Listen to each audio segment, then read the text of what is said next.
Depois o profeta Amós, que profetizou entre o ano 760 e o ano 755 a.C.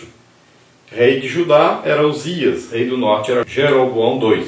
Ele escreveu para disseminar a iminência do juízo divino sobre Israel e as nações em derredor. Depois veio o profeta Obadias, que profetizou cerca de 585 anos antes de Cristo. Não é mencionado rei algum. Depois vem Obadias, que profetizou aí no ano aproximado de 585 a.C. Não é mencionado rei algum.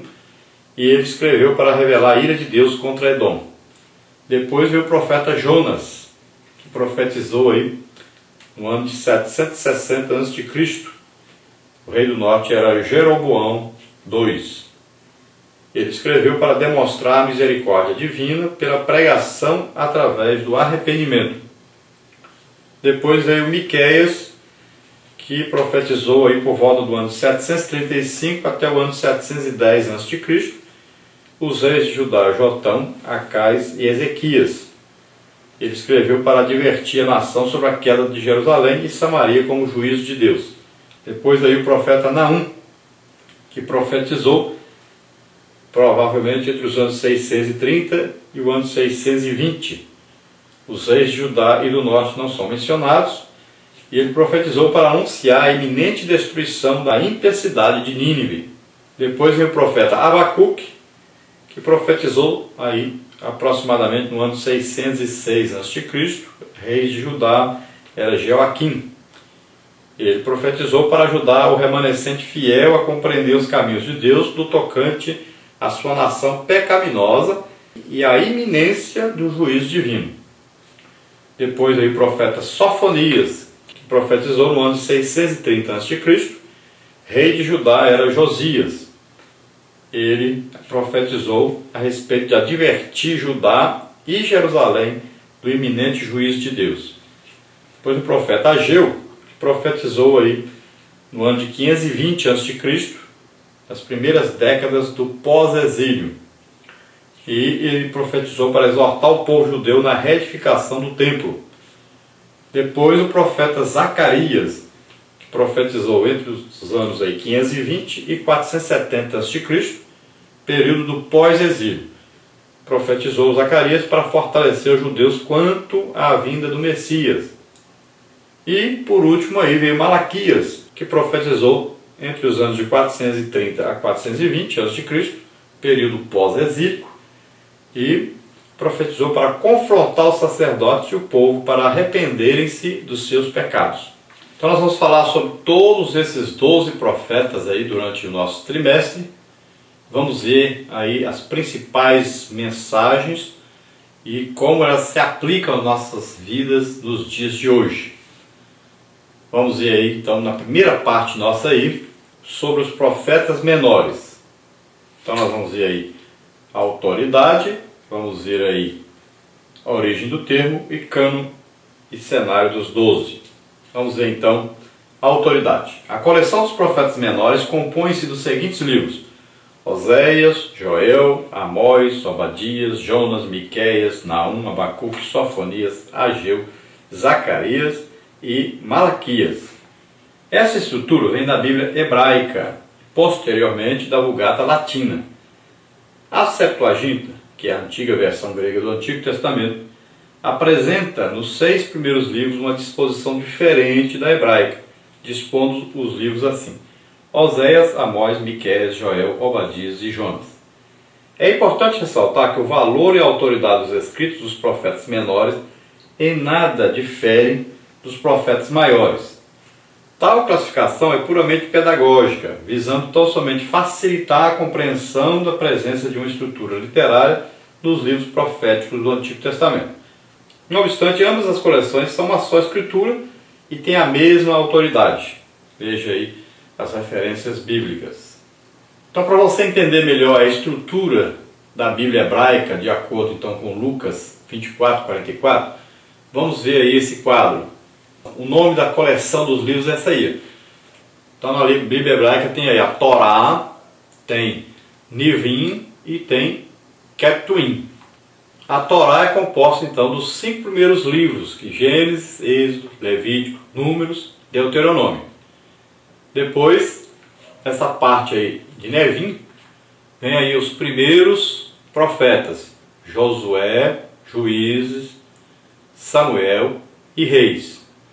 E eles dizem então que os profetas posteriores, que são Isaías, Jeremias, Ezequiel e os 12 profetas menores. Então, a ordem deles lá, aí tem Oséias, Joel, Amós, Obadias, Jonas, Miqueias, Naum, Abacuque, Sofonias, Ageu, Zacarias e Malaquias, considerados todos por eles como um livro só. E na última parte aí, que é Tuvim, para eles tem aí, são os livros poéticos, né, que são Salmos, Provérbios e Jó. E os 5 rolos, Cânticos, Ruth, Lamentações, Eclesiastes e Esther. E eles chamam esses outros livros de restantes, que é Daniel, Esdras, Neemias, considerado um livro só também, e o livro de Crônicas. Então essa é a estrutura, a organização do Antigo Testamento na visão hebraica.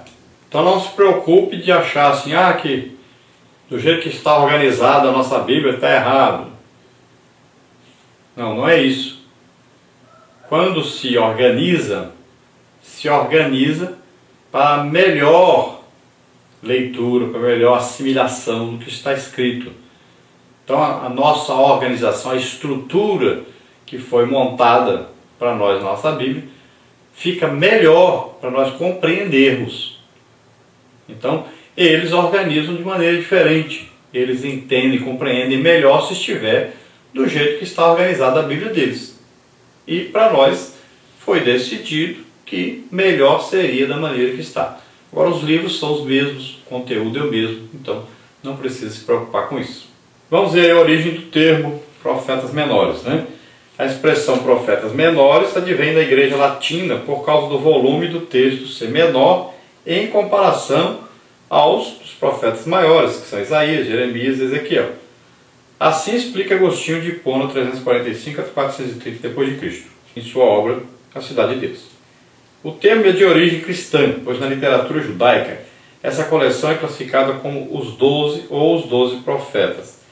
Essa informação é confirmada desde o ano 132 a.C., quando da produção do livro apócrifo de Eclesiástico, 49:10. É também corroborada pelo Talmud, antiga literatura religiosa dos judeus, e ratificada pela obra Contra Apion do historiador judeu Flávio Josefo, que viveu de 37 a 100 d.C. Então veja bem, na literatura hebraica, então esses 12 profetas aí são chamados os 12 ou os 12 profetas. Nós denominamos profetas menores. Por quê? Porque eles escreveram menos do que os profetas maiores. Só por isso. O livro de cada um deles é mais fino, né? Ou seja, tem menos material escrito. A diferença é essa. Se nós compararmos principalmente com os profetas maiores aí, principalmente o que? Isaías, né? E Jeremias, Ezequiel.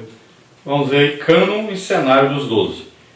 O cânon judaico classifica os profetas do Antigo Testamento em anteriores e posteriores, sendo anteriores Josué, Juízes, 1º e 2º Samuel, 1º e 2º Reis, e os posteriores Isaías, Jeremias, Ezequiel e os 12. A classificação e o arranjo do cânon hebraico diferem sistematicamente do nosso.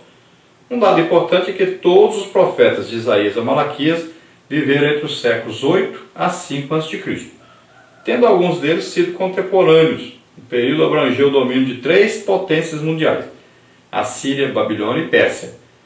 Oséias, Isaías, Amós, Jonas e Miqueias, por exemplo, viveram antes do exílio babilônico. Então você veja aí as referências bíblicas, e os outros como Ageu e Zacarias no pós-exílio.